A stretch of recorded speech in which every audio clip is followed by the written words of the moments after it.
Hello friends, welcome to nutrition की पाठशाला। आज सुबह नाश्ता बनाते समय मैंने सोचा कि आज आप लोगों को थोड़ा सा ज्ञान दूँ, थोड़ी सी चीज़ें मैं बताऊँ, टिप्स बताऊँ अबाउट दी पोहा। इंग्रेडिएंट्स आप लोग देख ही रहे हैं कि ये सारे पोहा के इंग्रेडिएंट्स हैं। मैं चाहती हूँ कि मेरे चैनल के माध्यम से हमारी आम जनता को पता चले कि पोहा खाने की भी हेल्थ बेनिफिट्स है, या जो भी इंग्रेडिएंट्स के बारे में हम बात करते हैं उससे रिलेटेड जो मैं हेल्थ टिप्स देना चाहती हूँ अपने चैनल के माध्यम से, उससे मैं चाहती हूँ कि लोगों के अंदर जागरूकता हो, लोगों को समझ हो कि क्या चीज़ खानी है क्या नहीं खानी है। ये सारे खजाने हमारी किचन में, हमारी दादी नानी ने जो सारे नुस्खे अपनाए हैं वो सारे नुस्खे हमारे किचन से ही हैं, और इनको ही अगर हम सही तरीके से इस्तेमाल करें तो हमारे शरीर के लिए बहुत ज़्यादा सेहतपूर्ण रहेंगे। तो जैसा कि आप देख रहे हो कि मेरे वापस से वही दो हथियार हैं जो इससे पहले की वीडियोस में आप लोगों ने देखा। आज मैं इस और इस दोनों हथियार को यूज़ करके मैं आपको बताऊंगी पोहा के हेल्थ बेनिफिट और पोहा बनाने के तरीके। तो हमारे कुछ बेसिक से इंग्रेडिएंट्स है। सबसे पहला हमारा इंग्रेडिएंट जो हमारा ये मेन कोर इंग्रेडिएंट है, दैट इज पोहा। पोहा को इंग्लिश में हम बीटन राइस या फ्लैटन राइस बोलते हैं। तो बेस्ट प्रॉपर्टी क्या है इस पोहे की, जब इसकी प्रोसेसिंग होती है, प्रोसेसिंग तो वीट से ही प्रोसेसिंग तो इसकी उससे होगी, धान से, ठीक है, जो कि हम राइस बोलते हैं, पैडी। अब जब इसकी प्रोसेसिंग होती है तो इसको बीटिंग करते हैं। तो बीटिंग करने के लिए जो हैमर यूज होता है वो होता है मेटल, लोहे का। तो जब इसकी प्रोसेसिंग होती है ना तो वो आयरन इसके अंदर आ जाता है, बट जो आयरन इसके अंदर आ रहा है वो है फेरस फॉर्म में, ठीक है। ये जो फेरस फॉर्म ऑफ आयरन है ये हमारी बॉडी के लिए इजी अब्जॉर्बेबल नहीं है, बॉडी इसको तुरंत नहीं अब्जॉर्ब करती है। तो जब हम पोहे को बनाते हैं तो आपने देखा होगा, आप लोगों ने भी जब बनाया होगा, तो लास्ट में हम नींबू का इस्तेमाल करते हैं, क्योंकि नींबू के अंदर जो है ये जो नींबू है इसके अंदर है विटामिन सी, और ये विटामिन सी क्या करता है, इस फेरस आयन को कन्वर्ट कर देता है फेरिक आयन में। एंड जब ये फेरिक आयन में कन्वर्ट हो जाएगा तो ये बॉडी के लिए बायो अवेलेबल हो जाएगा, इसकी एब्जॉर्प्शन की कैपेसिटी इंक्रीज हो जाती है। क्यों? क्योंकि ये जो विटामिन सी है ये है, इसके अंदर होती है एक एसिड जिसको हम बोलते हैं एस्कॉर्बिक एसिड। ये जो एस्कॉर्बिक एसिड ये फेरस एस्कॉर्बिक को कन्वर्ट कर देता है फेरिक आयन में, जिससे इसका एब्जॉर्प्शन इंक्रीज हो जाता है हमारी बॉडी में।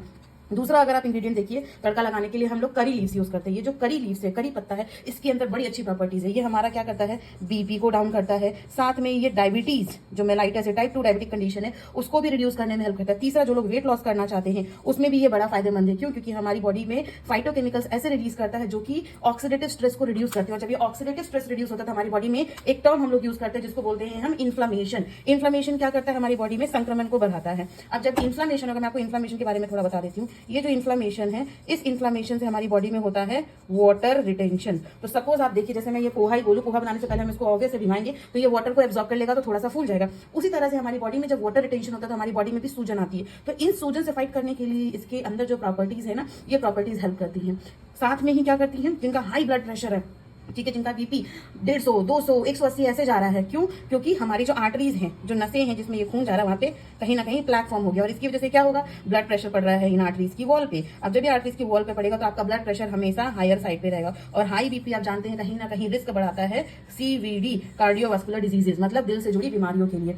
इसीलिए बहुत ज्यादा जरूरी है, और ये बहुत ट्रायल एंड टेस्टेड है, बहुत सारे इस पे आपको आर्टिकल्स भी मिल जाएंगे कि अगर आप रोज अपने दिन की शुरुआत करी पत्ता के इस्तेमाल से शुरू करते हैं तो ये बहुत ज्यादा हेल्प करता है बीपी को मैनेज करने में। तीसरा जो इंग्रेडिएंट है वो है हमारा अनियन, जिसको हम प्याज बोलते हैं, और अनियन से रिलेटेड मैंने एक वीडियो पोस्ट करी है, तो आप मेरे उस वीडियो में जाके देख भी सकते हैं कि अनियन के अंदर क्या प्रॉपर्टीज है। वैसे इन शॉर्ट बता दूं, अनियन के अंदर है सल्फर कंटेनिंग अमाइनो एसिड्स, और ये जो सल्फर कंटेनिंग अमाइनो एसिड है यही क्या करता है, इन्फ्लेमेशन को कम करने में हेल्प करता है। उसके बाद है पीनट। पीनट के अंदर गुड फैट है जो कि बैड फैट के एब्जॉर्प्शन को रिड्यूस करता है, कोलेस्ट्रॉल के एब्जॉर्प्शन को रिड्यूस करता है। रेस्वेट्रॉल है जो कि अगेन एक पावरफुल एंटीऑक्सीडेंट है जो कि फ्री रेडिकल्स को कम करेगा। तो कहीं ना कहीं ये सारे जो इंग्रेडिएंट्स मैं बता रही हूँ, सारे इंग्रेडिएंट्स क्या करते हैं, इन्फ्लेमेशन का कम करते हैं। और अगर आपने ब्रेकफास्ट अच्छा करा, आप अपने ब्रेकफास्ट में पोहा ले रहे हो तो इसमें आपको डाइटरी फाइबर भी मिल रहा है, कैलोरीज भी मिल जाती है, साथ में प्रोटीन का भी सोर्स हमने पीनट यहाँ पे रख रखा है।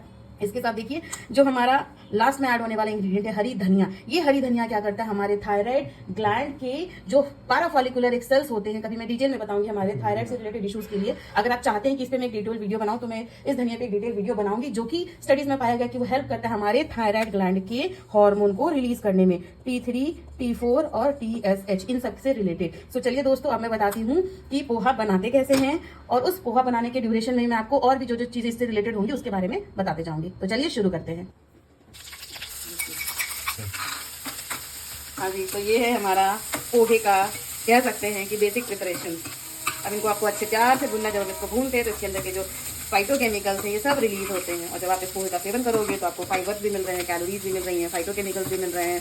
साथ में ही ये जो पोहा आप खा रहे हो ये हेल्प करता है आपके वेट मैनेजमेंट। और सबसे ज़्यादा ज़रूरी है ना पोहे के इंग्रेडिएंट्स को अगर आप देखो इसमें पीनट यूज़ करा है जो कि प्रोटीन का अच्छा सोर्स माना जाता है। पोहा हम यूज़ करेंगे जो कि हम बोलते हैं गुड सोर्स ऑफ आयरन। और जब आप इससे ये नींबू का लगा देते हो ना आखिरी में एक एडिशन, तो वो कन्वर्ट कर देता है और आयरन को एब्जॉर्ब करने में हेल्प करता है। तो मेरे इस चैनल के माध्यम से मैं चाहती हूँ कि आप सब अपने दिन की शुरुआत अच्छी करें, एक अच्छे नाश्ते का ऑप्शन रखें। और सबसे ज़्यादा ज़रूरी ध्यान देने वाली बात है, क्योंकि हम इंडियन क्या करते हैं, खाने के हमारा जो ब्रेकफास्ट होता है उसके साथ चाय जरूर लेते हैं। तो दोस्तों प्लीज़ चाय का सेवन नहीं करें, क्योंकि आपने पोहे में इतने अच्छे अच्छे हेल्दी इंग्रीडिएंट जो ऐड करे हैं। जब आप चाय का सेवन करोगे, चाय के अंदर जो कैफीन और टैनिन होता है ना, वो क्या करता है, हमारा जो पोहे के अंदर आयरन है उसको एब्जॉर्ब नहीं होता, वो उसको पकड़ लेता है। और उससे भी रिलेटेड मैंने एक वीडियो डाली है, तो आप मेरे चैनल में जाके देख सकते हैं कि चाय के फायदे या नुकसान क्या है। तो हाँ जी दोस्तों, तो हमारा पोहा बन के है तैयार। सो आज जो इस पोहे के थ्रू मैंने आपको हेल्थ टिप्स बताए हैं, इंफॉर्मेशन दी है, उसको आप ध्यान रखें और अपने दिन की शुरुआत एक अच्छा हेल्दी ब्रेकफास्ट ऑप्शन के साथ शुरू करें।